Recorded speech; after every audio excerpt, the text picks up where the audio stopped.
Hello friends, welcome back to my YouTube channel. In case you have not subscribed to my channel, please do subscribe it. Today's video we are going to talk about creation of console apps on .NET SDK using Apple Silicon. This is in continuation of the video series that I mentioned that I'll be creating. How to primarily work with .NET SDK, which is a cross-platform framework developed by Microsoft, especially using Apple Silicon. In the last video, I've already shown you how to install the .NET SDK.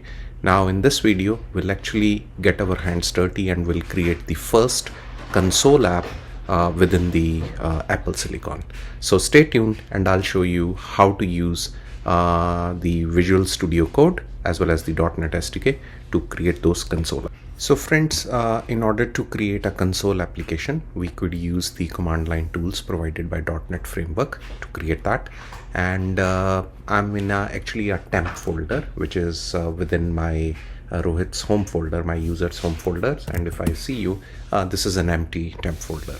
Now, in order to create any console application, or let's say other applications, we'll use the .NET command line tool, and I'm gonna use a new parameter which specifies that I'm gonna create a new application, and I'm gonna specify another parameter that this application is a console application which I want to create. So .NET, I want to create a new application and which is a console application. Of course, you could create multiple applications, but like ASP.NET Core or let's say other applications, but we are right now only focusing on console. And I'll pass on a parameter where I'll specify the name, that what is the name of the solution or the project what you are trying to create. So let's say I'll just give it as RD console app, something like this. You could name it anything, and I press enter.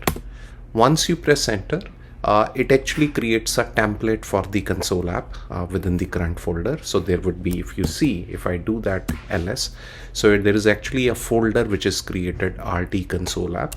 Now if you go within that and you do an ls over here, so there is one program.cs, one obj file, and there is also a CS project. So it's a C# application, so there is a project file that is also gets created. So that's how the basic template gets created. Now we could actually use, as I mentioned in my last video also, that is Visual Studio Community Edition, which specifically comes for macOS, or you could use Visual Studio Code, a very popular development environment, to do so. So I'll be using a Visual Studio Code, and I'll just open up that folder. So when I open it up, so it's in my Rohit temp, and there is the folder which we created, RD console app. I'll open that, and if you see, as I mentioned, there is an object folder. So there is also a bin, a program.cs, and it automatically creates a solution.file.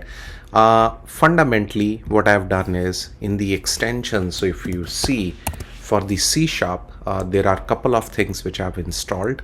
One is the C# dev kit, one is the C# base language support.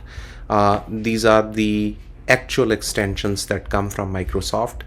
They would help you in IntelliSense or other things. So you could, you should install these applications, these extensions in case you are gonna use the Visual Studio Code for development purposes.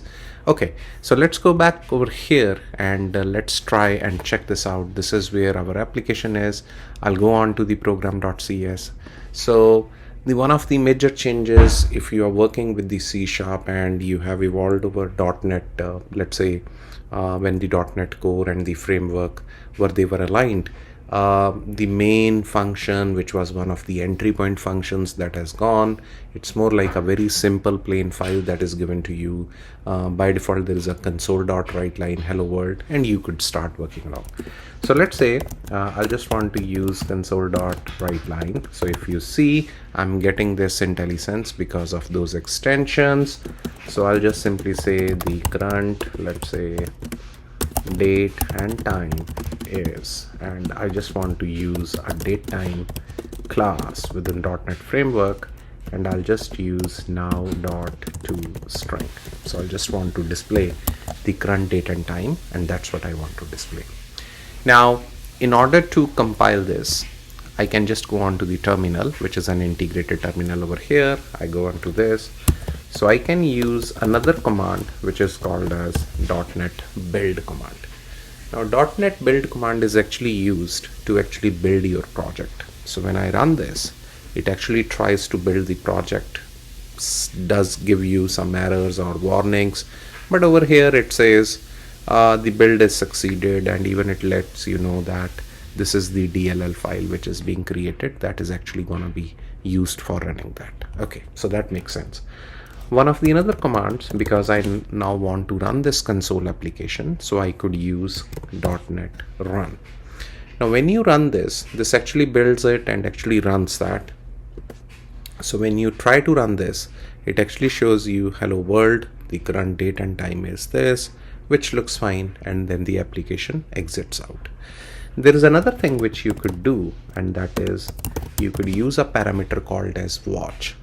Now watch is just like something which actually actively monitors, and if there is any change in the project, it hot reloads the project and then displays you the new changes which you have made in the code.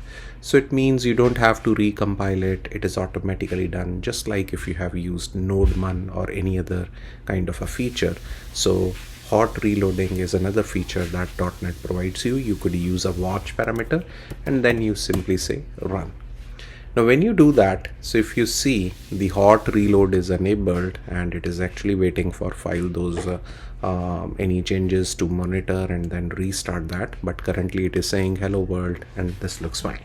Now in order to make sure the hot reload works, what we are going to do is I'm just going to copy this and paste it over here, and let's say I just want to say .add days. So I want to use a add days function and I want to add 10 days. The moment I save this out, so if you see, it actually start building it because it was waiting for that. It again printed me out hello world, the current date is this, and then the next line which we have added, and it shows me after 10 days the next date. So that's how this console application could be used. You could use like entity core framework or other tools with this one. I'll be coming up with more videos where I'll show you how to use EF core even in the console applications, but not in this video. This is just like a very starting video where you just get to know how to use the .NET tools to actually start building those applications. So I hope guys this is one of the videos which would definitely kind of elevate your knowledge. If you have used those tools, looks fine, but if you have not used those tools, of course you have learned something new, how to use .NET tools, how to use reloading, hot reloading is enabled, and that actually helps you to build applications on Apple Silicon. I'll be coming back with the next videos within the same series, so please stay tuned and have a good one.